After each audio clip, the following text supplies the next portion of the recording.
there is a version of you that never made it out. A version that went looking for something more and found something that stared right back.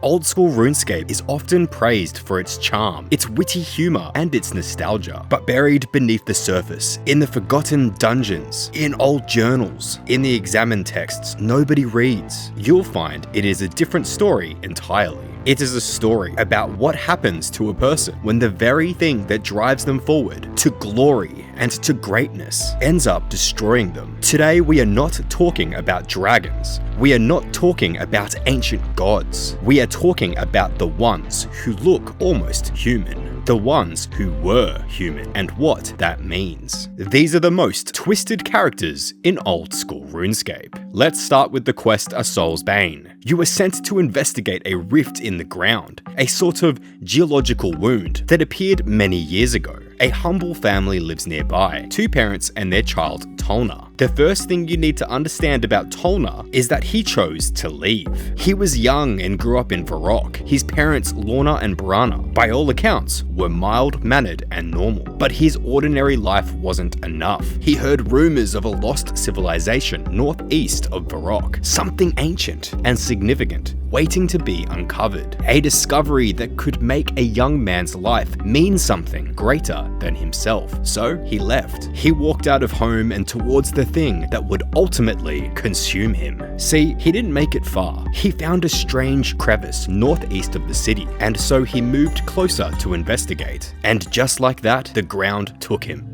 Here is where a Soulsbane becomes something genuinely unsettling. The rift is not a cave. It is not filled with monsters that wandered in. The rift is Tolna. His emotions left to fester without sunlight, without contact, without resolution for a quarter century, manifested as physical creatures. Rooms of the dungeon are named for the stages of his psychological collapse. Anger, fear, confusion, hopelessness. His inner life became fauna. The very worst of his darkest feelings and deep-seated emotions grew teeth, and whatever evil power was already lurking here catalyzed it. There seems to be something that is emanating in this area, a dark and evil presence that seems to have driven Tolna insane and caused the dungeon to warp around his emotions. Now, there is something interesting that I want to note here.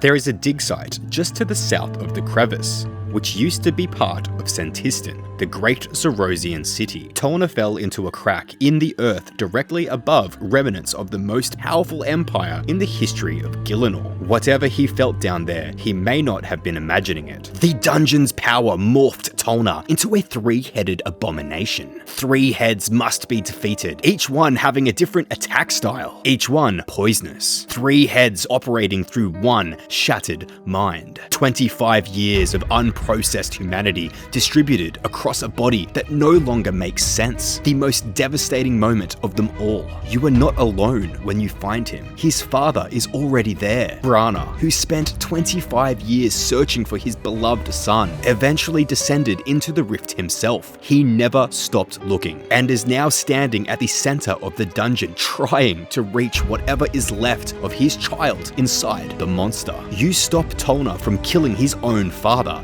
and vanquished the corruption. You bring all 3 of them back to the surface. And Tolna, now restored, now himself again, realizes what he has become, what he put his family through, what years and years of abandonment and darkness cost everyone. And so he remains by the rift to warn anybody and guide them. He went looking for something greater, found a crack in the earth above the bones of a dead empire, slipped through and became a monster lost for decades, and now returned. He guards it to protect the young and naive, the curious adventurers who want something more, who risk being swallowed by ambition in the quest for greatness and for glory. Because if not them, who else would?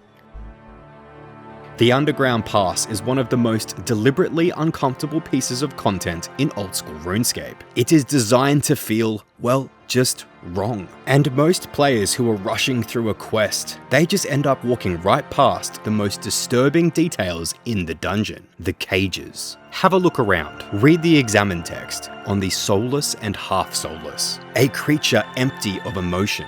5 words. 5 words and the game has told you everything and confirmed that there is no bottom for how far a person can fall. Here is what the game doesn't make very clear. Before these things were this, they were heroes. The soulless and half-soulless were adventurers, considered the brave ones. People who entered the underground pass specifically to purify the well of voyage, to do something good, something courageous, in one of the most hostile places in the world. They came in with purpose, with weapons and probably faith, probably a clear sense of who they were. And then the voices found them. A voice, specific, targeted, patient. The voice of Iban drove them insane, and they methodically, completely hollowed them out. The half-soulless are the ones caught between, still visibly human, skin pale beyond natural, not yet gone, but slipping away, subjected to Iban's voice in those cages until they deteriorate, until whatever made them a person is fully consumed, until they become the soulless entirely. And what becomes of the soulless? Unbounded aggression. They retreat at low health, a last vestige, perhaps a survival instinct that has outlasted everything else. They drop nothing besides bones. Brave adventurers reduced to creatures and then to almost nothing. That idle animation of slow rocking is not a quirk. It represents something more. A human nervous system with nowhere left to go, performing the only motion that remains, self-soothing for nothing until they are simply dust and bones. But before you and many others like you were in the underground pass, someone else was. His name was Randus. He passed through the underground pass, placing orbs of light throughout the dungeon, beacons designed to protect travelers, to boost their faith and courage, to make the passage survivable for whoever came after him. His journal documents the journey. Read the early entries. You'll find a man with purpose, a man who believes in what he's doing and who sees himself as someone who is a protector, as someone whose passage through this place will make it better for others. See, he wasn't wrong to think that. The orbs of light work. They are still there when you find them. He was right about what he came to do. But here is what the spirit of the past reveals about Randus.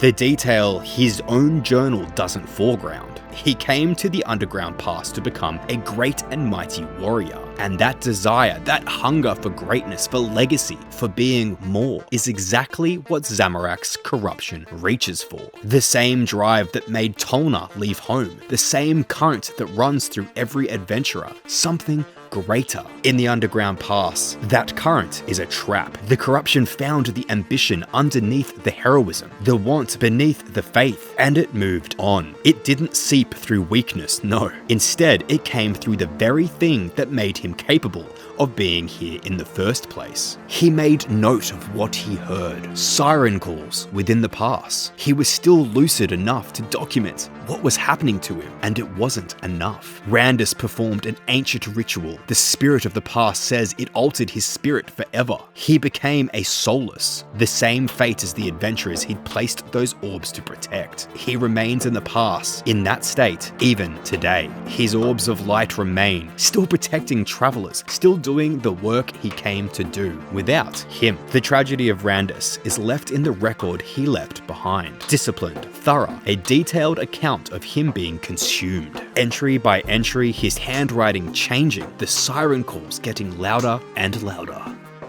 Okay, but let's talk about something truly horrifying. The Marikwi Hideout, a place of fragile sanctuary, underground in the vampire-controlled region of Mauritania. It's quiet here. It was safe here. There is a moment in the quest A Taste of Hope, where the Marikwi Hideout, the one place the last resistance fighters in Mauritania can call home, is invaded by something far worse than an army, a creature that used to be a person. Its name is the Abomination.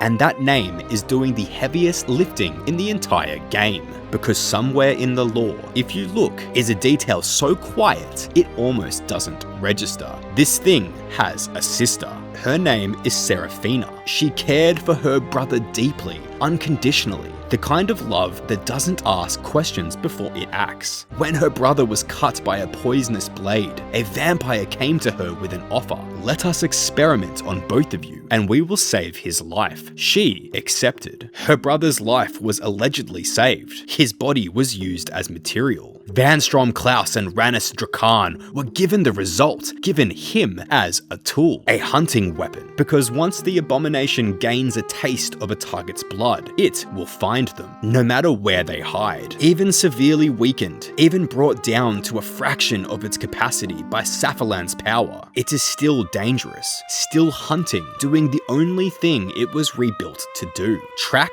find, kill. It drains you as it fights you, not merely your health, but also your capabilities. It isn't satisfied with just ending you, it wants to diminish you first. His sister, her mind no longer her own, performs in the theatre of blood, while a myth circulates that she earned her freedom there. A ruse, a false hope engineered to keep the people of Myadich entertaining. The Abomination cannot be fought again, not in the Nightmare Zone, not at all. That detail is mechanical, but it lands differently now. See, most quest bosses you can return, you can revisit, you can farm them if you like. This one, you can't. Whether that's a design limitation or something else, the effect is the same. You encounter it once, you see what was made of him once, and then it's over, unlike his sister, who performs forever. You see, these three stories share one thing. Beyond the darkness, the underlying tragedy, and the unspeakable monsters, there is a desire. A desire that ends in destruction and despair. Tolna wanted something greater than what he had. The Soulless wanted to purify something that couldn't be purified. Randus wanted to be a great and mighty warrior and protect others on his way there. And Seraphine, his brother, wanted, presumably, to live. Every single one of them wanted something reasonable. And Gielinor, specifically the darker corners of Gielinor, took that want and used it. We talk a lot about death in this game.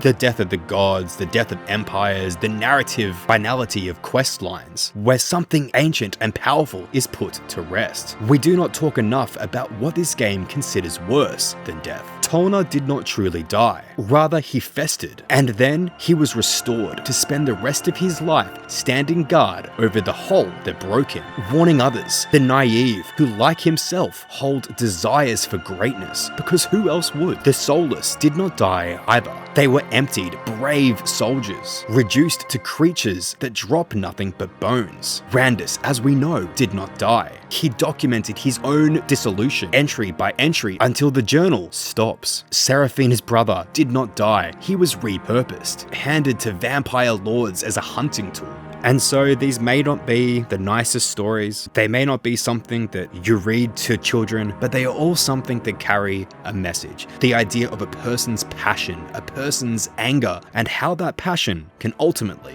become their demise. Thanks so much for watching, I hope you enjoyed. Please subscribe if you want more like this. I put a video out every single week. I also have brand new memberships on the channel if that's something that you want to do. I'll see you next week with another video. Goodbye.